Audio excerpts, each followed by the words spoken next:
Bienvenue sur Pix Africa. Que se passe-t-il lorsqu'un village enterre la mauvaise personne vivante?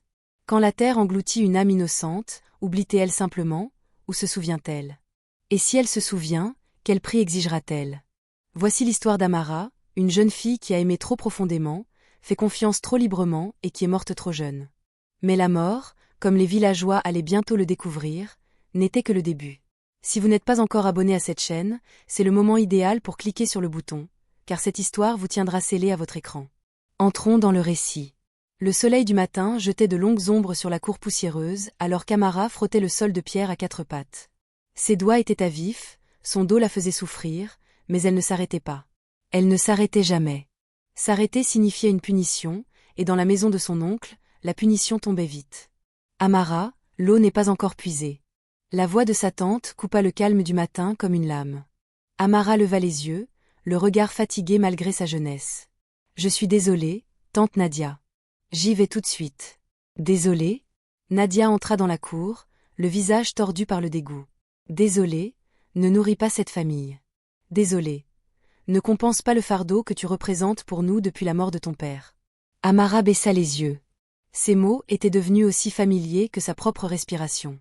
3 ans s'étaient écoulés depuis la mort de son père. 3 ans qu'elle avait été recueillie dans la maison de son oncle Théo. Sa mère était morte en lui donnant naissance, et son père disparu, elle n'avait nulle part où aller. « Je travaillerai plus dur, tante Nadia. Je le promets. » « Travailler plus dur ?» Nadia rit amèrement. « Tu manges notre nourriture. Tu portes les vêtements que nous fournissons. Tu dors sous notre toit. Et pourquoi? Tu n'es même pas de notre sang. Ta mère n'était qu'une femme que ton père a épousée avant de retrouver ses esprits. » C'était faux. Mais Amara avait appris depuis longtemps que la vérité n'avait aucune importance dans cette maison. Pas quand il s'agissait d'elle. La porte des chambres intérieures s'ouvrit et l'oncle Théo apparut, le visage marqué par le sommeil. C'était un homme doux et gentil, si différent de sa femme. « Nadia, s'il te plaît. » La petite travaille de l'aube au crépuscule. « Laisse-la respirer. » Nadia tourna son regard acéré vers son mari. « Laisse-la respirer? Et qui la nourrit pendant qu'elle respire? Qui l'habille? Tu es trop mou, Théo. C'est pour ça qu'elle en profite. » Elle n'en profite pas. C'est une enfant qui fait de son mieux. Théo posa une main sur l'épaule d'Amara. « Va chercher l'eau, ma chère, et prends ton temps. » Amara hocha la tête avec gratitude, attrapa les pots en argile et se précipita vers le puits du village avant que sa tante ne puisse protester davantage. En marchant, elle entendit la voix de sa tante s'élever derrière elle, réprimandant son mari pour sa gentillesse. Au puits, Amara trouva sa seule amie au monde. « Tu es tôt aujourd'hui, » dit Kémi avec un sourire chaleureux. Kémi était la fille du forgeron, une fille de 14 ans comme Amara, avec des yeux brillants et un rire facile. Elle était la seule personne qui traitait Amara comme si elle comptait. « Tante Nadia est d'une humeur massacrante, » dit doucement Amara en descendant son pot dans le puits. Le sourire de Kémi s'effaça. « Elle est toujours d'une humeur massacrante quand il s'agit de toi. Je ne comprends pas pourquoi elle te déteste autant. Elle dit que je suis un fardeau. Tu n'es pas un fardeau. Tu es la personne la plus travailleuse de ce village. » Kémi l'aida à soulever le pot lourd. « Mon père dit que tu fais le travail de 3 personnes dans cette maison. » Amara esquissa un petit sourire. « Ton père est gentil. Mon père est honnête. » Kémi étudia le visage de son ami. « Tu as l'air fatigué, Amara. À quand remonte ton dernier vrai repas? » Avant qu'Amara ne puisse répondre, un tumulte éclata près du centre du village. Des voix s'élevèrent, alarmées. Les gens couraient vers le sanctuaire sacré où le village conservait sa relique la plus précieuse, les zones. Une pierre noire et lisse censée protéger le village de la calamité. « Que se passe-t-il » demanda Kémi. Les filles posèrent leurs pots et s'approchèrent. Une foule s'était rassemblée autour du sanctuaire, et au centre se tenait le chef Obi, le plus ancien des anciens du village, le visage grave. « Les zones a disparu, » annonça-t-il, sa voix résonnant dans la foule. Des cris de stupeur parcoururent l'assemblée. Les zones étaient dans ce sanctuaire depuis des générations, gardées jour et nuit. Sa disparition était impensable. « Qui était de garde hier soir » cria quelqu'un. Le jeune Adé. Mais il jure n'avoir rien vu. La pierre était là au coucher du soleil, disparue au lever. Amara sentit un frisson lui parcourir l'échine. Elle ne savait pas pourquoi, mais elle sentait que quelque chose n'allait pas, que c'était dangereux. « Nous devons fouiller chaque maison » déclara un autre ancien. « Le voleur doit être trouvé et puni. » Alors que la foule se dispersait, Murmurant avec anxiété, Amara aperçut sa tante qui la regardait depuis l'autre côté de la place. Le regard dans les yeux de Nadia glaça son sang. Ce n'était ni de la colère ni du dégoût. C'était du calcul. Le village passa la journée dans le chaos. Chaque maison fut fouillée, chaque personne interrogée. La pierre resta introuvable et, à chaque heure qui passait, les habitants étaient de plus en plus effrayés. Sans la pierre, ils croyaient que la catastrophe allait sûrement suivre. Amara rentra chez elle et trouva son oncle faisant les 100 pas dans la cour, le visage marqué par l'inquiétude. « Oncle, qu'est-ce qui ne va pas ?» Théo la regarda et, pendant un instant, elle vit quelque chose d'étrange dans ses yeux. De la pitié mêlée de peur. « Amara, où étais-tu hier soir après le dîner ? » « J'étais dans ma chambre, je dormais. »« Pourquoi ?» Avant qu'il ne puisse répondre, Nadia sortit de la maison, l'expression froide et triomphante. « Elle ment, Théo. Je t'avais dit qu'elle mentirait. »« Tante, je ne mens pas. »« Tais-toi, fille. Les anciens viennent t'interroger. »« M'interroger sur quoi ? » ?»« Sur la pierre, idiote. »« Quoi d'autre ?» Nadia tourna autour d'elle comme un prédateur. « Des gens t'ont vu près du sanctuaire hier soir, en train de rôder. » « Je ne rôdais pas. J'allais chercher de l'eau au puits. Le chemin passe devant le sanctuaire. » Explication bien pratique. Nadia se tourna vers son mari. « Tu vois, toujours une excuse. » Théo leva les mains. « Nadia, s'il te plaît, ne tirons pas de conclusions hâtives. Beaucoup de gens passent devant le sanctuaire chaque jour. Mais combien d'entre eux sont des orphelins désespérés qui n'ont rien à perdre ? » La voix de Nadia dégoulinait de venin. Combien d'entre eux voleraient le village qui leur a tout donné ? Je n'ai rien volé. La voix d'Amara se brisa. Ton père était un voleur lui aussi, dit Nadia cruellement. Tout le monde le sait. Il est mort dans la honte, endetté auprès de la moitié du village. Le fruit ne tombe jamais loin de l'arbre. Ça suffit. La voix de Théo était tranchante, choquant les deux femmes. Mon frère n'était pas un voleur, et tu ne parleras pas de lui ainsi. Les yeux de Nadia brillèrent dangereusement. Tu défends les morts plutôt que les vivants. Théo, cette fille t'a ensorcelé comme sa mère a ensorcelé ton frère. Un coup frappé à la porte les interrompit.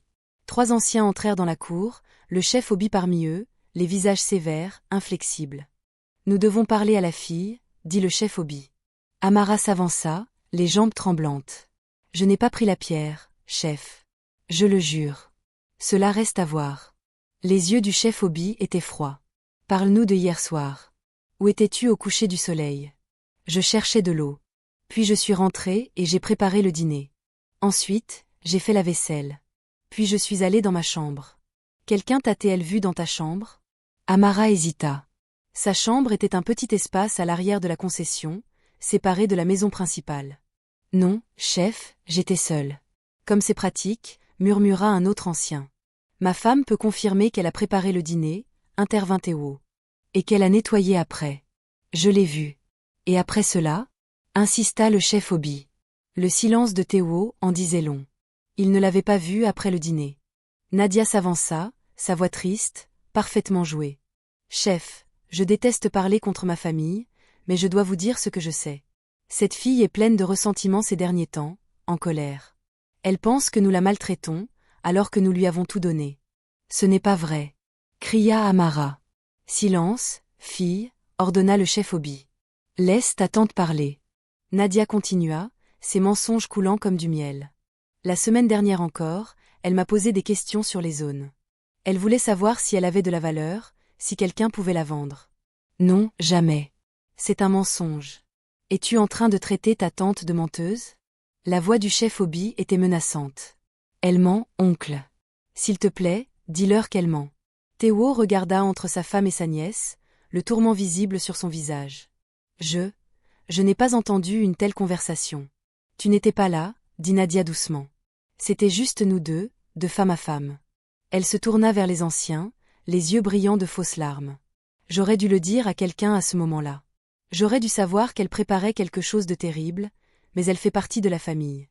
Je voulais croire au meilleur d'elle. C'est insensé.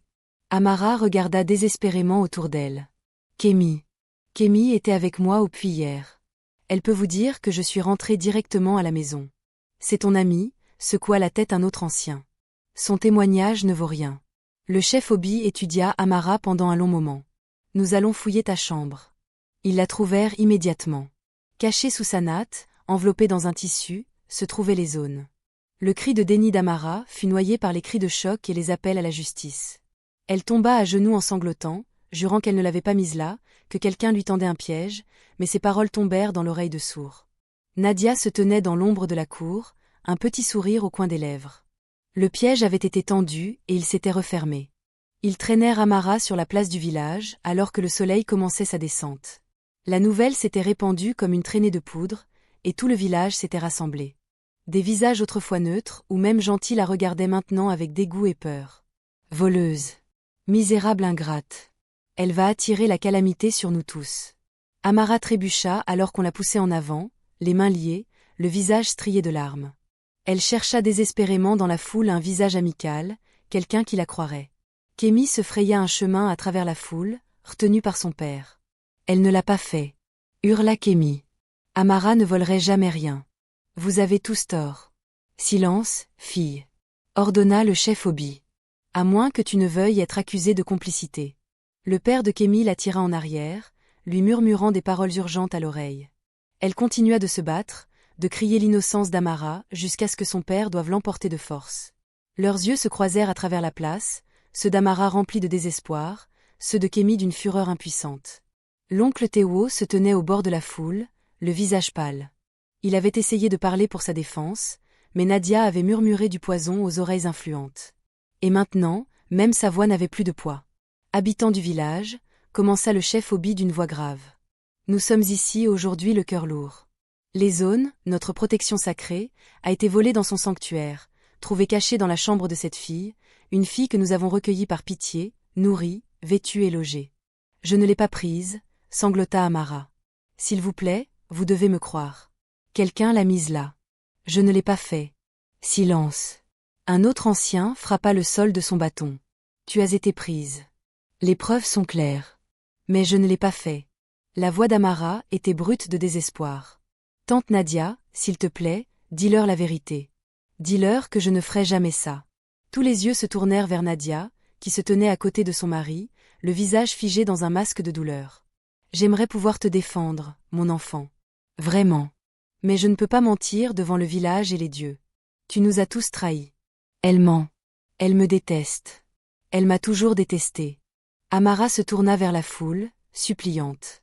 C'est elle qui a mis la pierre dans ma chambre. Elle veut se débarrasser de moi. Ridicule, se moqua un ancien. Pourquoi une femme piégerait-elle sa propre famille? Parce qu'elle ne m'a jamais considérée comme sa famille. Criait Amara, perdant toute dignité face au désespoir. Elle veut que je parte depuis le jour de mon arrivée. Demandez à n'importe qui. Demandez à l'oncle Théo. La foule se tourna vers Théo.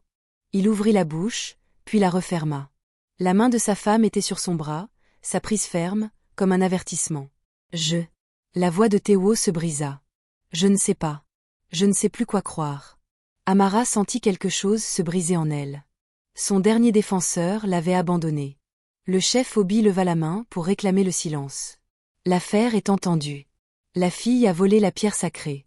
Elle a apporté la honte sur la maison qui l'a abritée et le danger sur tout notre village. De tels crimes ne peuvent rester impunis. Que allez-vous faire d'elle? Cria quelqu'un. Les anciens se rapprochèrent, conférant à voix basse. Amara regardait, son corps tremblant de façon incontrôlable. Les minutes passèrent comme des heures. Enfin, le chef Obi se tourna vers la foule, le visage sombre. Le châtiment pour le vol de l'Ezone est la mort. Mais plus encore, la voleuse doit être donnée à la terre elle-même, enterrée avec la pierre, afin que la terre puisse réclamer ce qui a été pris et rétablir l'équilibre. Des murmures choqués parcoururent la foule.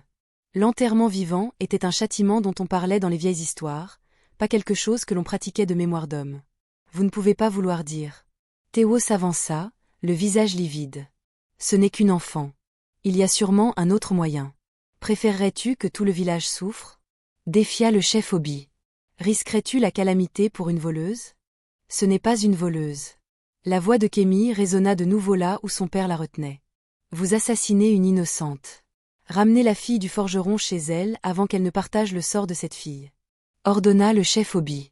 Alors que Kémy était emmenée de force, criant toujours, Nadia prit la parole, sa voix portant à travers la place. Chef, si je puis me permettre, je sais que ce châtiment semble sévère, mais c'est peut-être le seul moyen d'apaiser les dieux et de protéger notre peuple. Mon cœur se brise, vraiment, mais la sécurité du village doit passer avant tout. La performance était parfaite, la tante endeuillée forcée de soutenir une justice terrible. Non. Amara tomba à genoux. S'il vous plaît, je ne l'ai pas fait. Je suis innocente. S'il vous plaît, que quelqu'un me croie.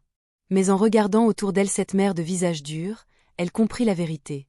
Personne ne se souciait de savoir si elle était innocente ou non. Ils avaient besoin de quelqu'un à blâmer, de quelqu'un à punir. Et elle, l'orpheline, l'étrangère, le fardeau indésirable, était la proie idéale. La voix du chef Obi fut finale. La sentence sera exécutée à l'aube. Emmenez-la. Ils l'enfermèrent dans une cabane de stockage pour la nuit, ligotée et gardée. Amara pleura jusqu'à n'avoir plus de larmes, cria jusqu'à perdre la voix, pria jusqu'à ce que la prière perde son sens. Dans l'heure la plus sombre avant l'aube, elle entendit un murmure à la porte. Amara, c'est l'oncle Théo. L'espoir s'alluma dans sa poitrine. Il se glissa à l'intérieur, une lampe dans ses mains tremblantes. Son visage était ravagé, il semblait avoir vieilli de 10 ans en une seule nuit. Je ne peux pas les laisser faire ça. Nous allons fuir. Je t'emmènerai loin d'ici, là où Nadia ne pourra pas. Théo. La voix de Nadia coupa l'obscurité. Elle se tenait sur le seuil, flanquée de 2 gardes. Éloigne-toi d'elle. Nadia, je t'en prie. C'est de la folie. C'est juste une enfant. C'est une voleuse qui nous a tous mis en danger. Les yeux de Nadia étaient froids, sans merci. Et tu te ferais traître pour l'aider? Théo regarda entre sa femme et sa nièce, le poids du choix l'écrasant. Elle est de mon sang, Nadia. La fille de mon frère. Ton frère était faible. Il est mort dans la disgrâce. Veux-tu le suivre? La voix de Nadia tomba à un murmure. Il se méfie déjà de toi pour l'avoir défendu. Un pas de plus, Théo, et tu partageras son sort. Est-ce ce que tu veux? Être enterré vivant à ses côtés? Amara regarda le visage de son oncle s'effondrer. Elle vit le moment où il fit son choix. La survie plutôt que l'honneur, la peur plutôt que l'amour. Je suis désolé, murmura-t-il en reculant. Je suis tellement désolé, Amara. Oncle, s'il te plaît. Mais il était déjà parti, disparaissant dans l'obscurité avant l'aube comme un fantôme. Nadia s'approcha, s'agenouillant à côté d'Amara avec une tendresse moqueuse. Pensais-tu vraiment que quelqu'un te sauverait? Tu n'es rien, fille. Tu l'as toujours été. Pourquoi? La voix d'Amara n'était plus qu'un souffle. Pourquoi me détestez-vous autant? Le sourire de Nadia était glacial. Parce que tu existes. Parce que ton père t'aimait plus que Théo ne m'a jamais aimé. Parce que tu es un rappel de tout ce que je ne pourrai jamais avoir. Elle se leva point, l'aube arrive. Fais tes prières. Le village se rassembla à nouveau, alors que le soleil perçait l'horizon. Ils avaient creusé la fosse pendant la nuit, profonde, sombre, juste assez large pour une personne. Amara fut conduite au bord du gouffre, les zones placées autour de son cou par une corde. Elle regarda la foule une dernière fois, cherchant un indice de pitié, de doute, d'humanité. Théo se tenait à l'arrière, le visage enfoui dans ses mains. Kémy était maintenue par 3 personnes, se battant toujours, sa voix éteinte à force d'avoir hurlé. Et Nadia se tenait avec les anciens, observant avec une satisfaction à peine dissimulée. Un dernier mot? Demanda le chef Obi. Amara regarda chacun d'eux. Les anciens qui l'avaient condamné, les villageois qui avaient cru au mensonge, la tante qui l'avait détruite. Quand elle parla, sa voix était claire et ferme, renforcée par la certitude de l'injustice. Je suis innocente. La terre le sait, même si vous ne le savez pas. Et quand le sang innocent imprègne le sol, la terre s'en souvient. Elle rejettera vos récoltes et vos offrandes. Elle se détournera de vous comme vous vous êtes détourné de moi. Elle regarda directement Nadia. La vérité finit toujours par surgir. Toujours. Et quand elle le fera, vous regretterez de ne pas avoir montré de pitié. Assez, dit le chef Obi. Descendez-la. Ils la ligotèrent complètement, placèrent un tissu sur son visage et la descendirent dans la terre. La dernière chose qu'Amara entendit avant que la poussière ne commence à tomber fut le cri déchirant de Kémy et le sanglot brisé de son oncle. Puis, il n'y eut plus que l'obscurité, le poids étouffant de la terre et le son faiblissant de ses propres battements de cœur. Le village recouvrit la fosse, y plaça des pierres et s'en alla. À midi, ils avaient repris leur vie normale. La fille gênante était commodément oubliée. Mais cette nuit-là, les premiers signes apparurent. Pause narrative. J'aimerais savoir de quelle partie du monde vous regardez cette vidéo. N'hésitez pas à laisser votre réponse dans les commentaires. De plus, créer de telles histoires prend du temps. J'aimerais donc vous demander une faveur. Veuillez cliquer sur le bouton d'abonnement pour me soutenir. J'en serais ravi. Maintenant, revenons à l'histoire. Cela commença par la rivière. Le village tirait son eau d'un ruisseau clair qui coulait pur depuis des générations. À la tombée de la nuit, le jour de l'enterrement d'Amara, l'eau devint sombre et fétide, imbuvable point pluie vienne de se terminer. Le lendemain matin, ils trouvèrent les récoltes. Dans chaque champ, dans chaque jardin, les plantes s'étaient flétries pendant la nuit, devenant noires comme brûlées par le feu, bien qu'aucun feu n'ait brûlé. Une nielle, dirent-ils, bien que personne n'ait jamais vu une maladie se propager si vite. Cet après-midi-là, le fils aîné du chef Obi s'effondra, hurlant au sujet d'une fille enterrée vivante, se griffant les yeux. Le soir venu, il était aveugle. Une fièvre, déclara le guérisseur du village, bien que le garçon n'ait pas de fièvre. D'autres enfants tombèrent malades. Le bétail commença à mourir, vaches, chèvres, poulets, tous trouvés au matin sans marque, sans cause, simplement morts. Et chaque nuit, les rêves venaient. Tout le village faisait le même rêve. Une fille dans l'obscurité, pleurant, étouffant, sa voix innocente demandant « Pourquoi ? Pourquoi ? Pourquoi ?» Ils se réveillaient en haletant, se griffant la gorge, sentant une terre fantôme remplir leurs poumons. En 3 jours, le village fut plongé dans le chaos. En 1 semaine, le premier décès survint. Nadia se réveilla dans la nuit et découvrit qu'elle ne pouvait plus parler. Sa voix était simplement partie, volée, aussi sûrement que si quelqu'un l'avait arrachée de sa gorge. Elle courut vers Théo, faisant des gestes frénétiques, mais aucun son ne sortait. « Que t'arrive-t-il » demanda Théo, effrayé. Elle écrivit sur une ardoise, « La fille, elle nous maudit. » Amara. Le visage de Théo devint livide. Amara est morte. Pas morte, en colère.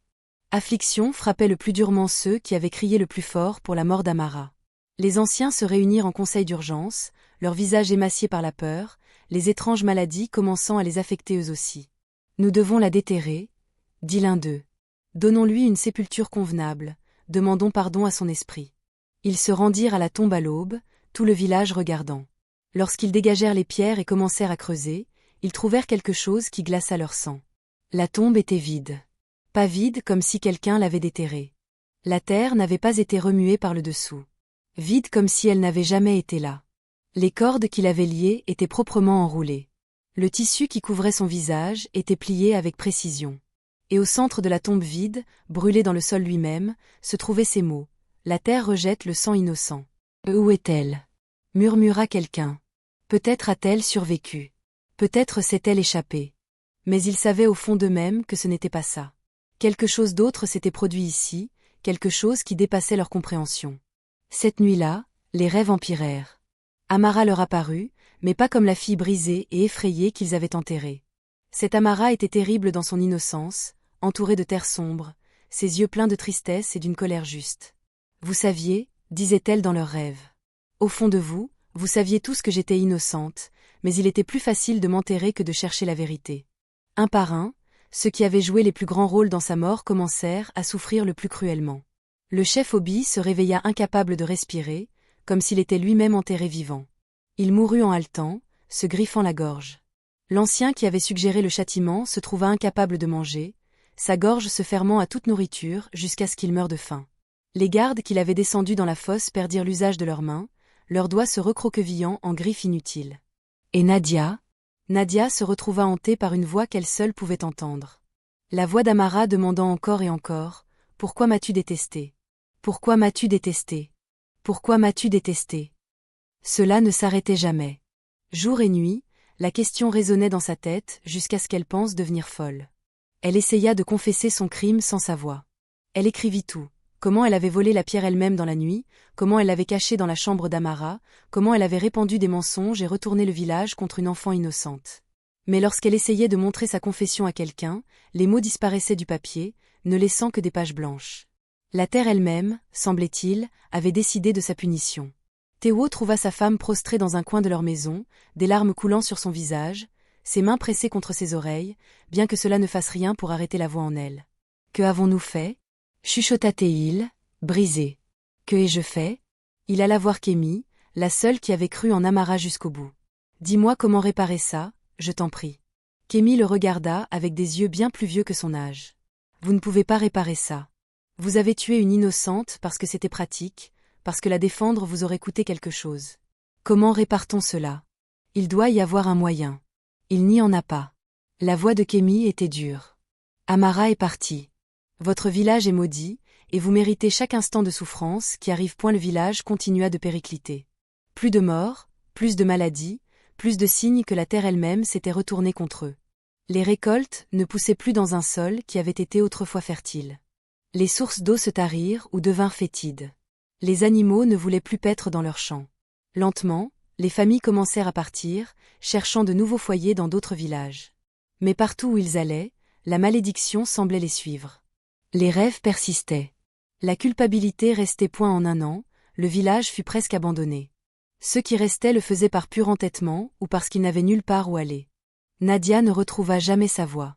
Elle vécut dans le silence, hantée par la question d'Amara, devenant plus maigre et plus vide jusqu'à ce qu'un matin Théo la trouve morte dans son lit, le visage figé dans une expression de terreur absolue. Sur sa table de chevet se trouvait une note d'une écriture qui n'était pas la sienne. Maintenant tu comprends le silence. Théo enterra sa femme dans le même cimetière où ils avaient autrefois marqué la fausse tombe d'Amara. À l'enterrement, seules 3 personnes étaient présentes. Cette nuit-là, Théo rêva de sa nièce pour la dernière fois. Elle se tenait devant lui, n'étant plus en colère, juste infiniment triste. « Tu as choisi la peur plutôt que l'amour, oncle. Tu aurais pu me sauver. Je sais. Je sais. Je suis désolée. Je suis tellement désolée. » Le désolé ne rend pas la vie aux morts. Elle commença à s'estomper. Mais peut-être que cela peut empêcher les autres de commettre tes erreurs. Comment? Souviens-toi de moi. Raconte mon histoire. Qu'elle soit un avertissement. Sa voix devint lointaine. Quand l'injustice est enterrée, la calamité finit toujours par surgir. Toujours. Puis elle disparut. 20 ans passèrent. Le village ne s'en remit jamais. Là où il y avait autrefois des maisons, des rires et de la vie, il n'y avait plus que des ruines envahies par les mauvaises herbes. La terre resta stérile, refusant de nourrir quiconque tentait de s'y installer. Au centre du village abandonné, près de l'endroit où se trouvait autrefois le sanctuaire de l'Aisone, les voyageurs trouvaient parfois une stèle, une simple pierre avec des mots gravés profondément. Ici l'innocence est futée ensevelie. Ici la calamité surgit. Que tous ceux qui passent se souviennent. La terre n'accepte pas le sang innocent. Théo l'avait gravé avant de quitter le village pour la dernière fois, vieil homme brisé par la culpabilité et le chagrin.